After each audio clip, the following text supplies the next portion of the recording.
Époque Kabila ezalaki héros yoki bato bakabiliste wana bamende bamboso bazali bakabiliste babati bazoloba bo voter Kabila wana tozali na campagne te ye mo mpe ndeko Kabila ye akitaka na Katanga alobaka ba voter lelo mpe lisusu tozomona lisusu bamboso bakomi lisusu bakisekediste babati lukwebo bapuisu mabili bazoloba bo voter ndeko Tshilombo bo voter so bolingi ngai ye mo mpe ndeko Tshilombo akei na mboka na Kasai alobi bo pesa deuxième mandat mais toza na période ya campagne est-ce changement ye lobby ozalaki obotiste okomi kabiliste lelo okomi kisekediste so n'est pas nos alate na âge est-ce que tango basalaka élection ngana salaka campagne ya président Tshisekedi donc en 2023 bisuna kwango toza na candidat mososo candidat na biso Fachibe Beto Timbuta zalaki awa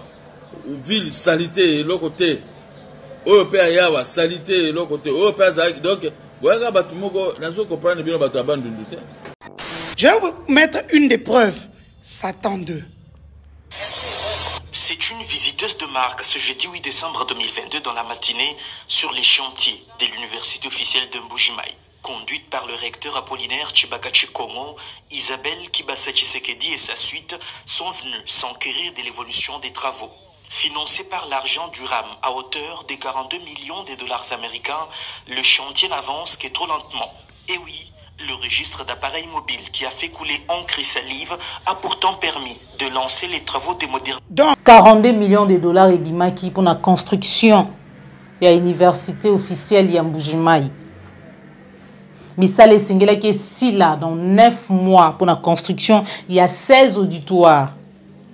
Mais dans Ngonga, au président de la République, à Tchema Kolonaye, Mbujimayi, on était à 8 mois.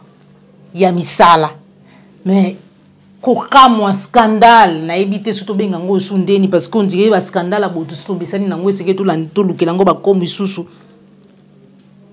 Ba travaux ya ba auditoire ezaka na fondation eza nanu na fondation. Alors que tout au monde madame Kibasa.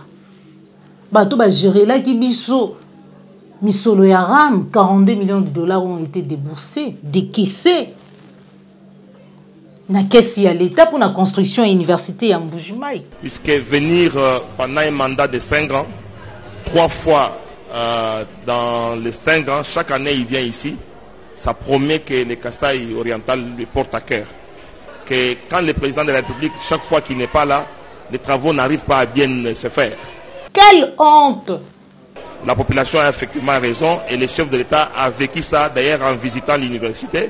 Mais également les travaux d'infrastructure qui se font sur les routes sont notamment chaque fois arrêtés quand ils partent. Nous devons notamment respecter pour que nous ayons un bilan à donner et qu'on demande également un nouveau mandat. Et la plupart, il y a des conseillers, il y a des cités na kati ya makambu oyo, baba misouté kabana Kasai. Mais hier, Bobaki était ceux qui Kasai ezala construité. C'est parce que le régime est précédent qui régime actuel et qui a volonté de faire développer et évoluer Kasaïti. Vous ne faites que détourner. Nzembo na bino boye mbakatongo midi pour que ça détournement musu boye bien ngoti.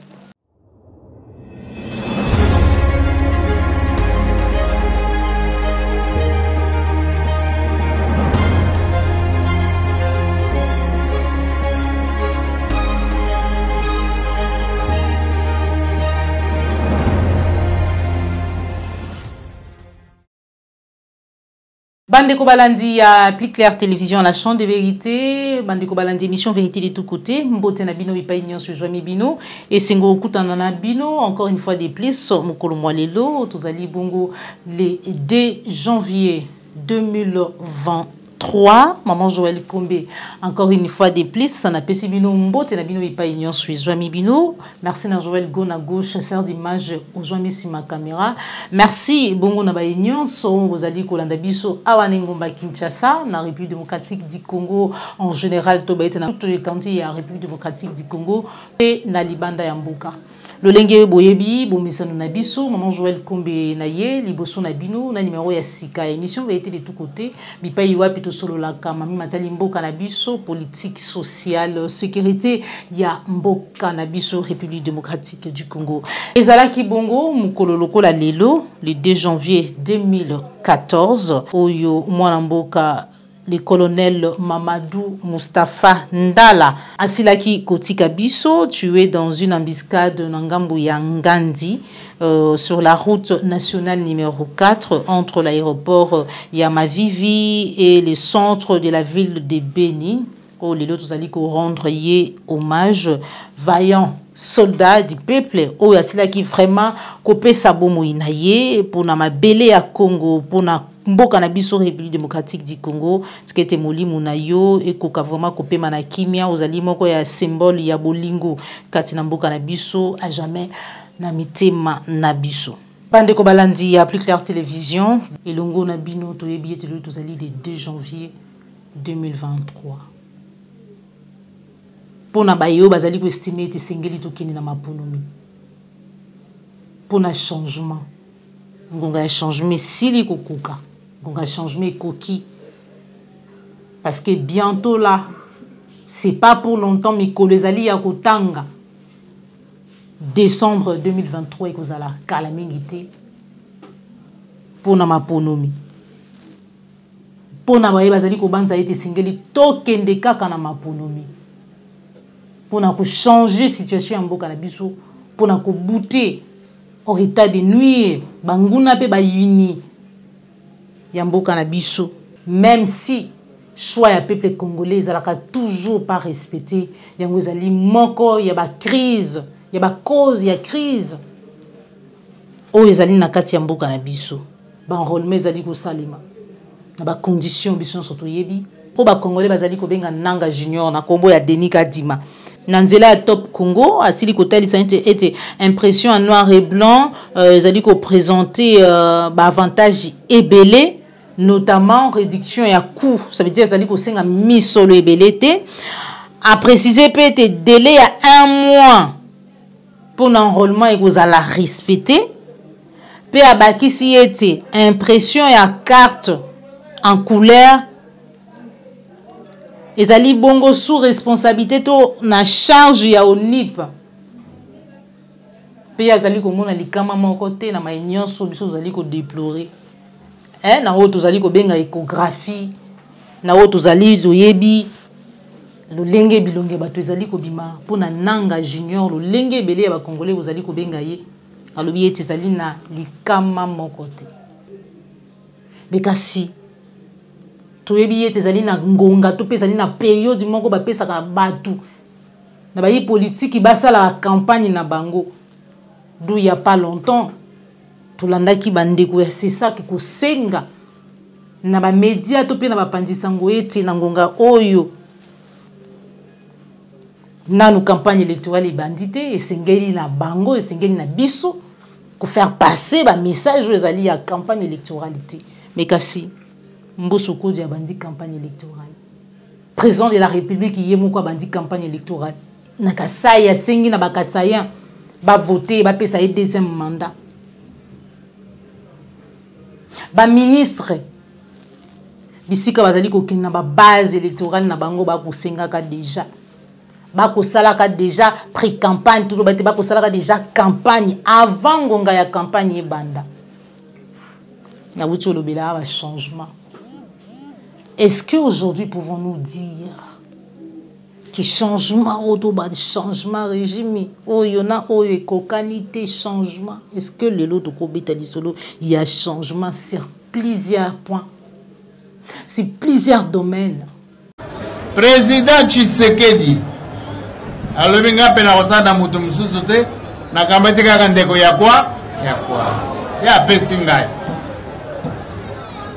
Est-ce que tango basalaka élection ngana salaka campagne ya président Tshisekedi te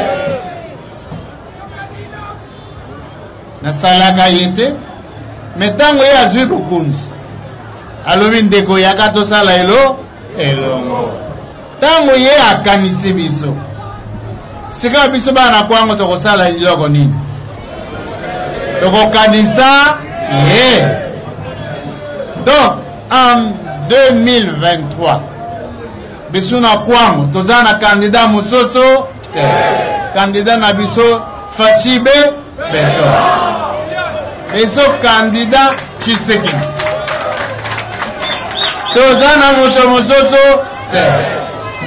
Nazala na envie Nzambe abenga ngai isika na kozala na koloba mwana kwango ke ko vote Tshisekedi.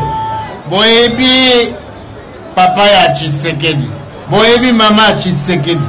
Mboka ibongaka bayiba odi wapi, bayiba ozali mwana na awa izalaka bongo te. Soko bimba kutona mwana na yendi wenu bomba totekisa mboka te. Kaka yo moko Cambos américain, Cambos sénégalais, Cambos nigérien, Cambos centrafricain, Cambos américain. Betuko kwango toko vote kaka Fachibe Beto. Toza na candidat mosusu te. Yango wana tozwa ba carte d'électeur to voter président de la République. Ngai na kozwa carte na osambela Nzambe abakisela nga mikolo. Kwa mokolo yango toujours réaction Ndeko Danou qui fout là. On se retrouve tout à l'heure. Mbote bakongomani baso bisika bozali c'est Ndeko Danou qui fout là, l'homme du peuple. Lelo na otuna nga mutuna atunyoso bakongomani. À l'époque ya régime ya Ndeko Kabila na lelo régime ya Ndeko Tshilombo président Félix soki changement oyo bisanga na tuna mutuna. Époque ya Kabila ezalaki ero yoki bato bakabiliste wana bamende bamboso bazali bakabiliste babahati bazoloba bo voter Kabila wana tozali na campagne te ye mope Ndeko Kabila ye akitaka na Katanga alobaka ba voter lelo pe lisusu tozomona lisusu bamboso bakomi lisusu bakisekediste babahati lukwebo bapuisu mabili bazoloba bo voter Ndeko Tshilombo bo voter so bolingi ngai ye mope Ndeko Tshilombo akina mboka na Kasai alobi bo pese deuxième mandat mais tozana période de campagne est-ce changement ye ceux qui lobby bakabiliste balobaki na ye mope Kabila alobaki avant période de campagne lelo pe lisusu bakisekediste bakomi lisusu bo bazaki bakabiliste bakomi bakisekediste balobi yango bo voter Kisekedi côté bango bazali côté bakia ya Holma ye moko pe Ndeko Tshilombo balobi na mboka na ye bapesi deuxième mandat changement ngo zawa bino bandeko bolobaka changement botuna natuni ka mutuna bopesa nga changement biso toza komesana na bino nepe bino bo mesani na biso mais biso tolobi 2023 ye yango akosela date na hérité koki okende parce que non Kabila na Félix changement te différence ezate bazandeli moko parce que na makambo to komona nani to monite ngala mituni lobby ozalaki obotiste okomi kabiliste lelo okomi Kisekediste so n'est pas nos alate na âge bye Congo iboyo bandeko balandi zali kosala pasi omituni kaka est-ce que bato oyo kaka bato tozaki na bango lobby kaka bato batenaki tel autre discours de bato o bazali kosala mayo tozali kosala lelo mboka se komi nango ya munoko mboka ya bakongo na bakongo soki bango bazwi yo ya bango baluba soki bazwi ikomi mboka komi makambo nyonso politique makambo nyonso komi botama na Kikongo baluba soki bazwi nyonso komi botama na Chiluba baswahili soki bazwi ezaki ba voisin muzuri lele komi masha mumeno lobi kuna koma pangi lobi kuna koma finalement Cordo puis ma fouille balancer dans vidéo on a Gabriel Mo qui on se retrouve tout à l'heure. Boza kaka bino ba yakamoto bozo gérer siko ville Kitasa. Ville mabulu ville mabe donc il n'y a rien donc ngana ko imaginer te na comme président de la République na pesa moyaka gérer sur ville Kitasa.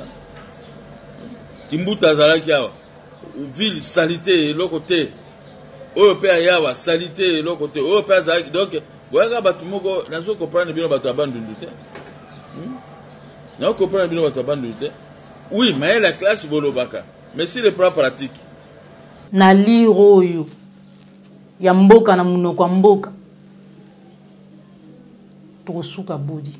Déception totale na ngambo ya président de la République bipai wapi toyebi ete azali ko séjourner bongo na Mbujimai bipai wapi akende ki bongo ko inspecter to pe akende ki bongo ko rendre visite na bandeko na biso ya Mbujimai nzela o sengeli réunir Mbujimai naka nanga o sengela ki ezala asphalté plus de 30 millions ezala ki déboursé pour ete misala wana esalama mais kasi à la grande surprise, il y a le président de la République, Misoloana, et s'est volatilisé dans la poche, il y a un conseiller comme d'habitude. Maïmata l'université en Mbujimai, tout le monde a qui le lengendini, madame, qui basa Tshisekedi, à qui qui bongo na délégation ou yaye, qu'on inspecter, va travaux, ils allaient salama bongo pour la construction de l'université à Mbujimai. Nabili Batalisa qui biso était tout allait bien. Mais encore une fois de plus, déception totale, scandale. Nangambu ya Mbujimai. 42 millions de dollars. Le lenge Batalisa qui biso. Misolo ya ba Congolais. Parce que ba justifier qui yango Batalisa qui biso ezala ki bongo misolo ya RAM. RAM oyo ba escroka ki ba Congolais. Oyo ba yiba ki ba Congolais mbongo. Oto yebite kino lelo soki ezalaki taxe soki ezalaki nini to yebite oyo bazwaki ba Congolais batalisaki biso ete ekendaki koservir ekendaki kosala mosala mpona koconstruire université na Mbujimai et voilà 42 millions de dollars jusque na moment tozali kosolola banaka na fondation eloko ya malonga te misolo ekei wapi. Bonjour les amis, je reçois des appels, des messages, d'autres interposés pour me dire ouais, je suis en train de combattre le chef de l'État. Eux qui ont chié, qui volent sur le place public, ils n'ont pas honte. C'est moi qui fais de la salive, je vais avoir honte. Ok, je vais vous mettre une des preuves. Satan 2. C'est une visiteuse de marque ce jeudi 8 décembre 2022 dans la matinée sur les chantiers de l'université officielle de Mbujimai. Conduite par le recteur Apollinaire Tshibaka Tshikomo, Isabelle Kibasa Tshisekedi et sa suite sont venus s'enquérir de l'évolution des travaux. Financé par l'argent du RAM à hauteur de 42 millions de dollars américains, le chantier n'avance que trop lentement. Et oui, le registre d'appareils mobiles qui a fait couler encre et salive a pourtant permis de lancer les travaux de modernisation. Donc, la suite, juste au-dessus. Bandeko balandi ndenge touti kolanda 42 millions de dollars et bimaki pour la construction de l'université officielle ya Mbujimai. Misale singela qui est si là dans 9 mois pour la construction, il y a 16 auditoires. Mais Nangonga au président de la République Atie ma colonaye, Atieki ma colonaye na Mbujimai. On était à 8 mois. Ya misala. Mais koka moi scandale na ebité surtout bengango sundeni parce qu'on dirait ba scandale aboto surtout besani nango eseke to lanto lukelango ba komi susu. Ba travaux ya ba auditoire ezakaka na fondation eza nanu na fondation. Alors que tout au monde madame Kibasa. Ba to ba gérer là ki biso Misolo ya RAM, 42 millions de dollars ont été déboursés, décaissés. Na caisse ya l'État pour la construction de l'université à Mbujimai. Quelle honte! Pouvoir ko ya bino. Ndenge bolobaka chintu chetu pouvoir na biso. Mais ya boye, c'est pas la première fois. Tolandaka dernièrement ndenge ba conseiller, ya président de la République, ba se clashaki. Au point il y a aussi manananzoto. Il n'y a pas longtemps, Tolanda et Marcelin Bilonda. Bitumbaye na ce qui est encore l'ex-gouverneur. Goïka Sanji. Non mais Matalika Kamisolo. Oh ya lobby ça coûtait autant. Oh ya lobby ça ne pouvait pas coûter autant. Entre vous-même, Nakasai. Pour votre bien. Tant que construisez chez vous, parce qu'à un certain moment, l'État ou le gouvernement congolais, bazali na na devoir wana yako développer chaque province. Mais lorsque vous-même vous dilapidez comme ça, vous volez. Misolo esengeli salama pona ko développer province oyabino. À un certain moment, Toyoka Kibino Kolobaete, si le Kasaï n'a pas évolué, c'est à cause de la mauvaise volonté ou mauvaise foi. Yabaye Oyo Bakamambo Kaba dirigeant Kamboka parce que Tobaete d'après Bino Balinga Bakasaïante. Mais aujourd'hui, est-ce que Tokolo Bakenote entre Bino Moko Bakasaïan Bomi Lingi pouvoir na Bino pour Bolobango Yabino. Et finalement, il y a de tout le monde est président de la République. Je crois que est-ce que c'est ce que je me suis posé cette question là. Je me suis dit, qu'est-ce qui s'est passé? Qu'est-ce qui est arrivé? Est-ce qu'il y a un autre stressé qui est vraiment président de la République au point où à sali discours, à sali son message télévé? D'abord, je voudrais tenter lever à tous les ex-Kassaïens, mais également dire que le président de la République amène une bénédiction pour nous, puisque venir pendant un mandat de 5 ans, 3 fois dans les 5 ans, chaque année il vient ici, ça promet que les Kasaï oriental le portent à cœur. Mais pour ce qui est notamment des travaux qui se font et que nous sommes en train de réaliser sous son impulsion, il faudrait qu'on exhorte nos partenaires et ceux qui travaillent à pouvoir le faire. Il est vrai que quand le président de la République, chaque fois qu'il n'est pas là, les travaux n'arrivent pas à bien se faire. La population a effectivement raison et le chef de l'État a vécu ça d'ailleurs en visitant l'université, mais également les travaux d'infrastructures qui se font sur les routes sont notamment chaque fois arrêtés quand il part. Alors nous voudrions que cette fois-ci, comme le VEC a demandé qu'il y ait une organisation locale de suivi et que localement qu'on puisse pouvoir organiser une structure qui va pouvoir suivre ensemble avec les partenaires qui nous aident à nous construire pour que les travaux puissent se faire normalement, puisque nous en tant que politique, nous avons un bilan à présenter à la population. Et l'impulsion est donnée, il faudrait que pour que nous puissions solliciter les prochains mandats à la population, les réalisations, l'impulsion du président de la République, nous devons notamment respecter pour que nous ayons un bilan à donner et qu'on demande également un nouveau mandat. Moi, je sais que pour 2023, nous, au Kasaï oriental, les grands Kasaï, le président de la République n'aura pas de concurrents. On aura absolument à avoir 100% des voix et qu'il va pouvoir battre tous ceux qui viendront et qui ont des impulsions. Voilà ce que je peux dire. Merci. Wanezali Bongo Maloba ya ministre ya recherche scientifique José Mpanda Kabango. Détournement awa, détournement awa, détournement awa, détournement awa, détournement awa, détournement oh. Yamalonga, oui, la volonté y est. Pour Bakaït, il a la volonté de faire. Mais l'entourage, les gens, les gestionnaires, qu'est-ce qu'ils font? Menasuka nango pe bo ote bakanga ki ote bazongisa ki bo après gracier après suite nango toye bakana mutu nango na makolo nango ndenge suke la toye ba na biso toujours pas kabunda lobaki yango abi quand je parle de détournement ce sont des centaines et des centaines de millions de dollars placés dans des paradis fiscaux, placés dans des multinationales. Ce sont des espèces sonnantes qui quittent les pays dans des jets privés.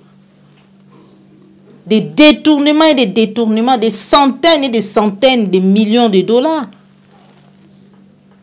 42 millions de dollars pour être ça la misala. Ceux qui n'ont qu'à saï. Et la plupart, il y a des conseillers, il y a des cités, il y a des makambu oyo. Baba misuti kaba na kasai kaba ndeko nanga bakasaya. Mais hier bobaki était ceux qui kasai ezala construité, c'est parce que ba régime o est précédent qui régime actuel ezaki na volonté ya ko faire développer to évoluer kasai ti To ba ete linga ki ba Kasaï. Aujourd'hui, qu'est-ce qu'il y a dans les Kasaï aujourd'hui? Ni nango ya malonga, ni neza na Kasaï. Même si tu as bonne volonté, souci, bonne foi, il y a qu'on reconstruire, il y a qu'on bongisa makambo. Mais vous ne faites que détourner. Tongo midi pourquoi boza détournement nzembo na bino boyemba tongo midi pourquoi za détournement musu boyebi yango. Président de la République, avec cette toute bonne volonté, Namboujimai, aucune inauguration. Action mon détail, 42 millions de dollars. Et pour moi, comme d'habitude, Miba, donc à niveau ni. Chiti akatende, tokomi nango wapi. Quand le chef de l'État n'est pas là, les travaux n'avancent pas. Quand il n'est pas là, les travaux n'avancent pas. Chaque jour, dans l'Obaka, on peut bien dire que le chef de l'État a la volonté de faire, de mieux faire des choses, de changer les choses. Mais son entourage, tous ces mondes qui sont autour de lui, des flatteurs et des flatteurs, des escrocs, des voleurs, pour bien bolinga détourner sur na loba ndenge wana mena loba ngona lingala mi yibi de bazali ko entourer bazali ko flatter tala il y a pas longtemps ba étudiant ma manifesta qui pour ani pour na Trans Academia. Ça fait combien de temps depuis ba inaugura qui ba la kisaki biso je sais pas combien de bus à boye na palais du peuple. Il y a des étudiants Trans Academia. Aujourd'hui on en est où? Où ensemble nous? Avec Trans Academia. To komi wapi cheribe okende yewe pe accueilli o alaka ki biso ete kalamingite ba permis de conduire ba to ba kozwa. Accueilli ba permis de conduire ezati. Trans Academia sans suite. Mboka moko promesse na promesse lokuta na lokuta. Alors que ministre de justice azali ko promettre biso bato nyonso ba miyibi nyonso bazala bisika o esengeli bazala. Mais to boko monaka ba Willy Bakonga ko remercier président de la République ko senga na bato ba voter président de la République parce qu'il a libéré qui est na prison na matali détournement ki moyibi. To komituna to ko continuer kaka boui. Naba détournement. Justice yamboka na biso abili justice nde eleva kamboka nde tombola kamboka. Toki Patrick Mouya ya na matali affaire Bukanga Lonzo akokamo alobi ete c'est une aberration d'imaginer qu'il existe un citoyen qui ne soit pas justiciable. Tout le monde est justiciable. Tout le monde doit être quelque part esengeli basambisaye. Oui, comme motu moko ta koza likolo ya mibeko, mais mibeko nini? Mibeko nini? Il y a double vitesse. Mibeko nini? Eza mibeko te ya bato lelo azali na bino, mibeko ekomona yete lobi soki azali suna bino te. Réaction ezalaki bololenge o bo à cause de matata mponyo. Je crois pas que ceux qui m'attendent en pôle, on a salaki na bango na kati ya union sacrée lelo. Yé Patrick Mouya ya linga ki a batuna yé angeka répondre le lenge aussi cette question ya Matali Bukanga Lonzo. Lelo tozali koyoka nyonso sur Moïse Katumbi o uta kala to yebaki nationalité. Ya Moïse Katumbi to bi ete bandeko yi de pesi bande ba makasi na ba nationalité ya bato. To yebaki yango mais Moïse Katumbi tango yaki ko mona son frère. Bonnement quoi pour soutenir yé na lisanga na bango basalaki ensemble union sacrée azaki mutu malamu. Mais après qui est devenu aujourd'hui Moïse Katumbi parce que toyoki na mboso ko ya koloba yango a clasher mukie Moïse Katumbi lelo est-ce que bato bazali nanu ko bunda lelo est-ce que bato bazali intègre na ba valeur na ba oyo ezali mutuya pona mboka na biso to bato bazali ko lakisa fidélité na bango bazali intègre fidèle baza fidèle na ba individu. Parce que les lots Katumba Keyi, ba démission ils allaient continuer, ministre des Affaires foncières, paix et énergie à province ya Okatanga ba démissionner, na ba poste na bango pour bazali ya Katumbi. Bazali fidèle na Katumbi. Oui. Toboyi transhumance politique. Toboyi lolenge ya makambu nyonso ya mabe. Mais est-ce que sengeli tous à la fidèle na ba individu? Tout sengeli tous à la fidèle na ba conviction na biso pour l'intérêt à peuple. Pour l'intérêt à mboka na biso République démocratique du Congo. Lutundu la pona hier bi tu sais que de cela qui est confiance hier sengeli a renvoyé à sincère même dans le mal. Donc ça veut dire que ceux qui même à un certain moment Monica Kake makambo ko tambola malamu te mboke ko kende mboke ko tekama mais comme Baranda qui est basala qui est confiance lui va continuer à demeurer là parce que c'est une question de confiance. Les choses sont tellement compliquées. Na lo lengi ko sala politique na mboka na biso ki to yebite jusqu'où vraiment les choses vont continuer na lo lengi oyo. Bande ko balandi ya Plus Clair Télévision la chaîne de vérité de toteli tono na émission na biso mukolo malelo bozala ke belé ba bozwa ki libaku ya kolanda Plus Clair Télévision la chaîne de vérité. Merci na ba nyonso bozali ko soutenir biso de près ou de loin te tokutani bongo mbala sima soki nkola bateli biso osepela ki na émission liker partager ezali mbala ya mbolanda biso ko bosana te ko s'abonner na kati ya Plus Clair Télévision la chaîne de vérité. Merci na Joël Gonago chasseur d'images Cordo Bimafuku pe Popo la Yombe. Au revoir.